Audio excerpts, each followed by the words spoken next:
Good morning. My name is Sam. I am an alcoholic, and I am also a son of recovery. Let's start out with the Serenity Prayer. Good and gracious God, grant me the serenity to accept the things I cannot change, courage to change the things I can, and wisdom to know the difference. Amen. I am reading through the AA Big Book, and I am in the section of personal stories. This morning's story is titled Window of Opportunity.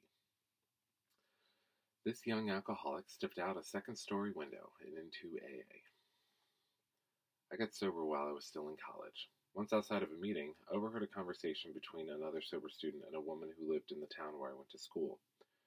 She was explaining why so many local residents disliked the students. She described the common perception of students as arrogant and self-centered, and went on to tell the following story. I am a nurse and I work in the emergency room. 2 years ago, a student was brought in by ambulance in the middle of the night. He'd gotten drunk, walked through a second-story window, and fallen 20 feet headfirst into a concrete window well. He was brought in covered with blood. His head had swollen to the size of a watermelon. He kept swearing at the nurses and doctors, telling them to keep their hands off of him, and threatening to sue them. He was, without a doubt, the single most obnoxious person I've ever met. At that point, I interrupted her. That was me, I said. That was my last drunk. I'd walked through that window when I was 19 years old. How I had gotten there? I'd always been a good kid growing up, the kind of son other mothers loved. I was at the top of my classes academically and had been in almost no trouble for the first 17 years of my life.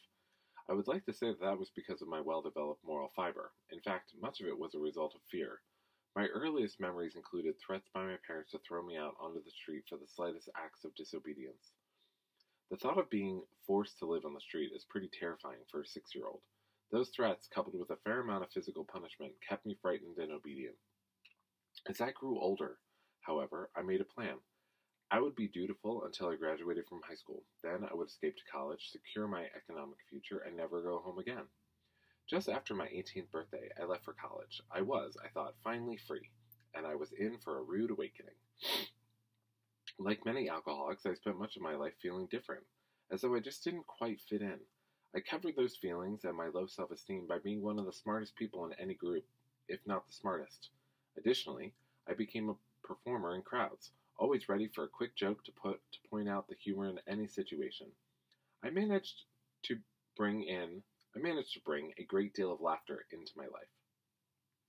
I went to a college filled with people who had also spent their entire lives at or near the top of their academic classes.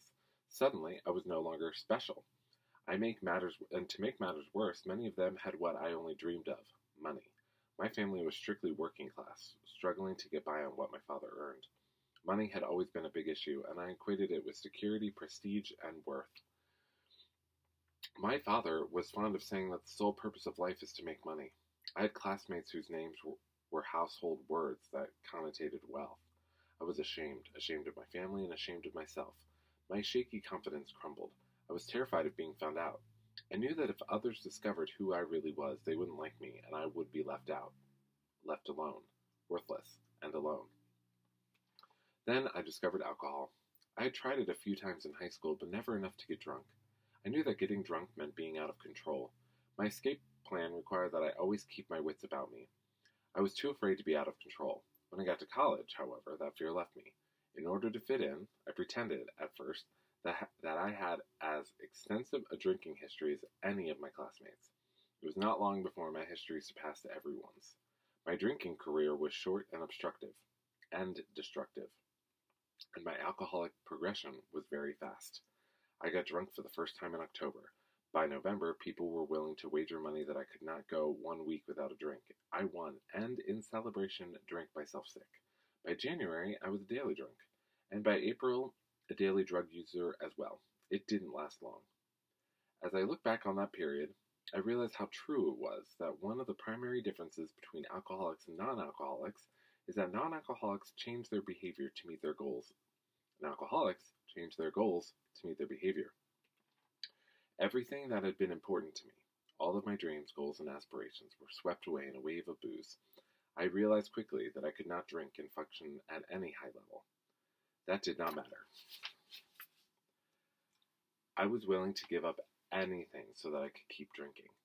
I went from being a solid A student to nearly flunking out of school, from being anointed a class leader to being shunned as a pariah. I almost never went to class and did little of the required reading.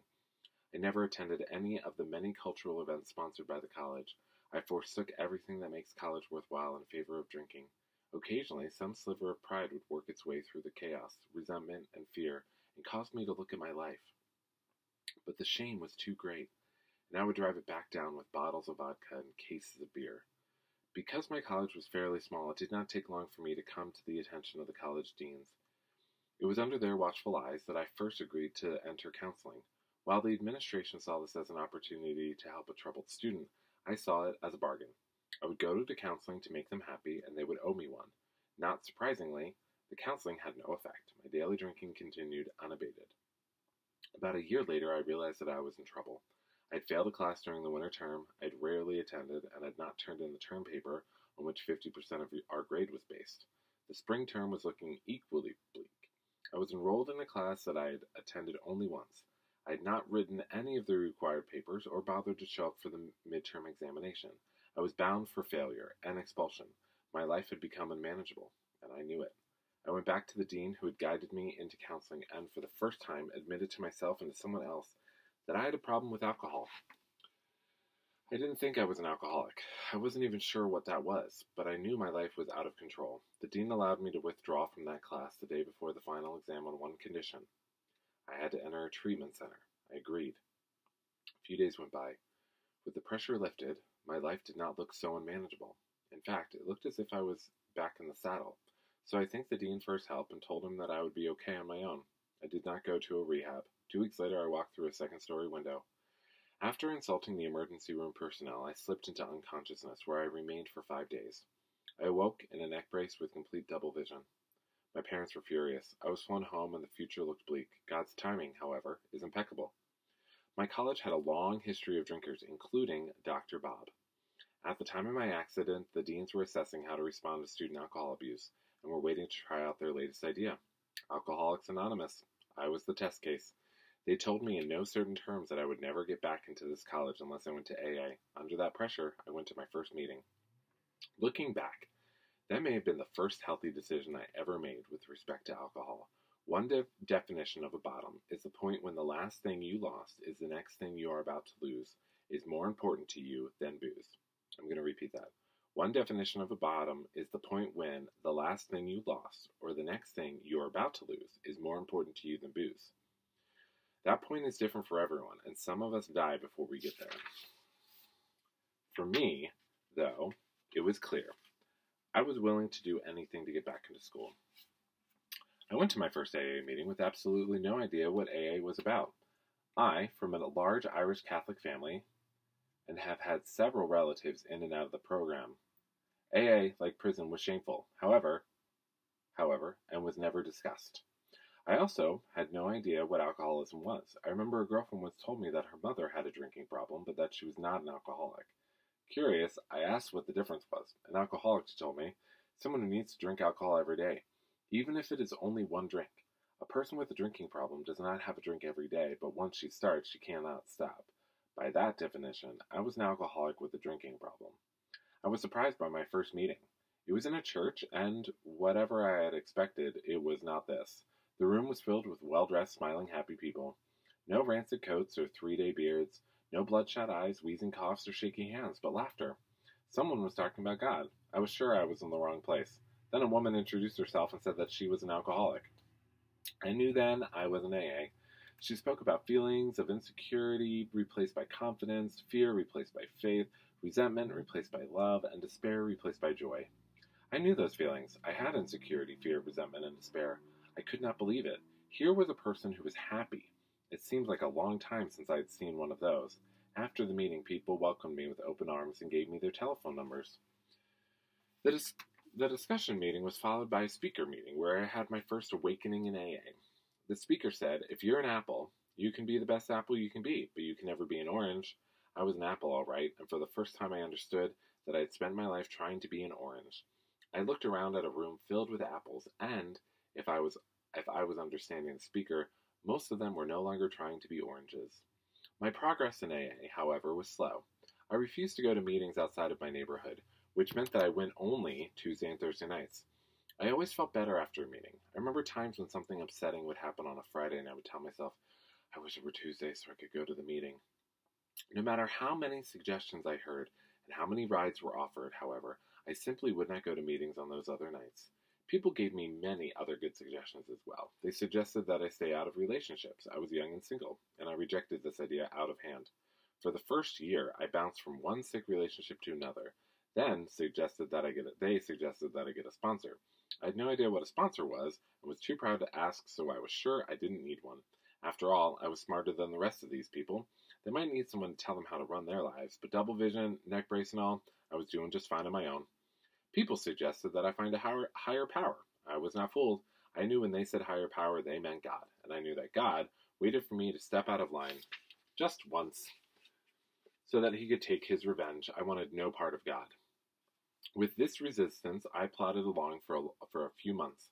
Whenever people asked me how I was doing, I would say, fine, just fine, no matter how hard I was crying inside. Then I reached the crossroads. I was sober about 6 months, and I was not getting any better. I contemplated suicide almost every day. My emotions swung between paralyzing despair and murderous rage, often in the space of a single moment. I was not happy, joyous, or free. I was miserable, and I was sick of it. I decided I had had enough. I went to my Tuesday night meeting, fully intent on sharing honestly. I arrived at the meeting and no one else was there. This meeting, which routinely numbered 24 people, was empty. I waited for a few minutes and was preparing to leave when a man who I barely knew walked through the door. He suggested that he and I have a meeting. I was sure it was a bad idea. He asked me how I was doing. That was all I needed. The pain, fear, misery, anger, loss, resentment, and despair came pouring out.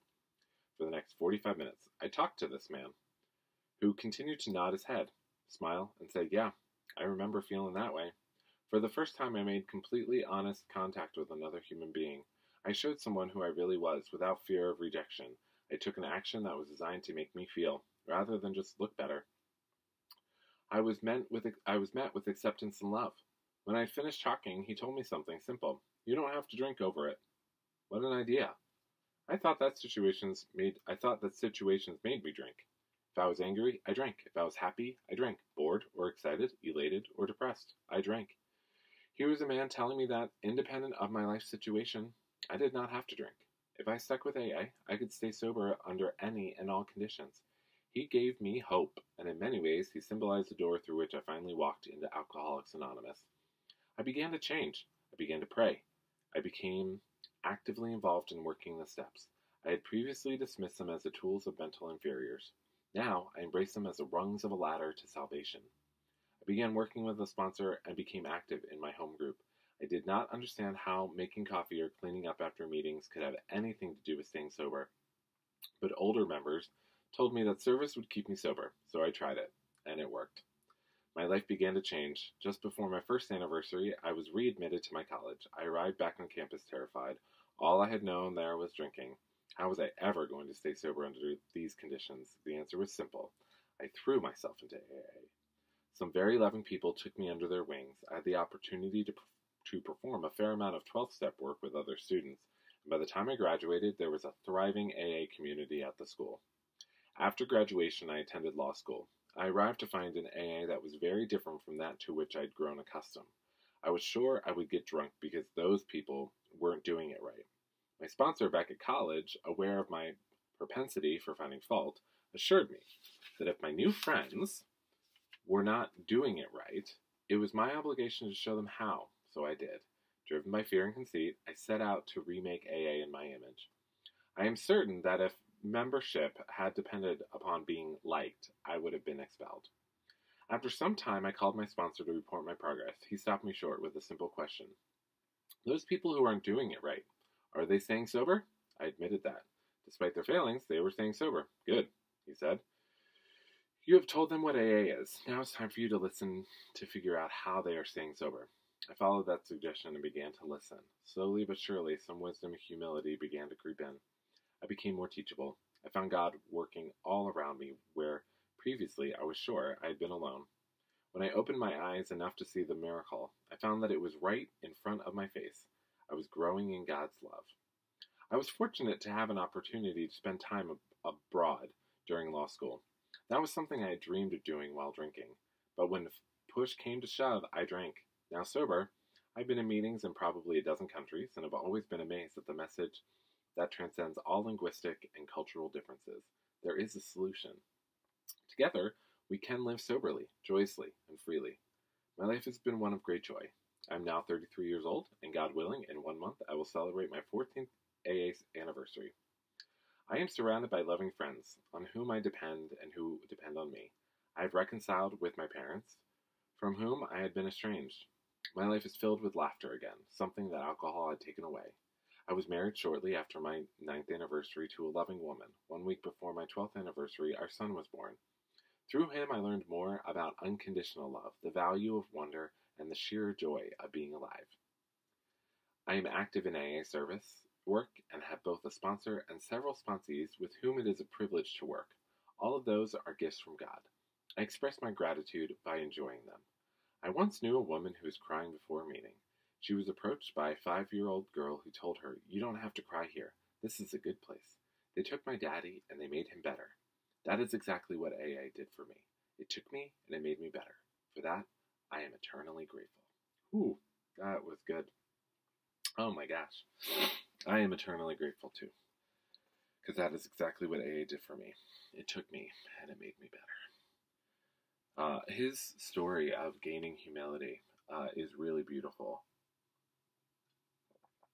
And the listening and the working, all of that are things that I really resonate with, because my sponsor really recommended that I make breakfast at the house that we attended. Our meeting house was a nonprofit and had meetings just all week long. We also had a full kitchen, so Saturday and Sunday mornings we would have a breakfast available, short order, basically eggs and pancakes and French toast and stuff like that. And so people would order and pay like $5 and get a full plate of breakfast. And so that's what I did. It was a way the house made some extra money. And looking back, and even during the time, I was realizing that standing in that kitchen, behind that counter, making breakfast for all those men and women, had me listen, like this guy did. And it really had me learn about how people relied on their higher power, how they turned their will and their lives over, and how they worked their program. And like this guy, it slowly creeped in. And I was building relationships with those people and listening and crying and laughing and all of the wonderful joys that AA gives us.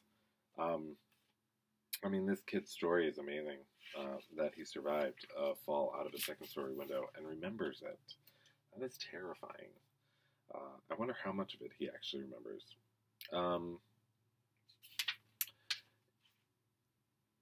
I do not relate with his slow progression of AA. I had a very fast progression, but I also had the ability of going to meetings every day at the same place. So I understand his trepidation. I was hesitant when I went to meetings outside of my home group at first.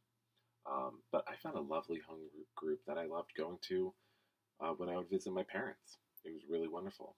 So his joy of finding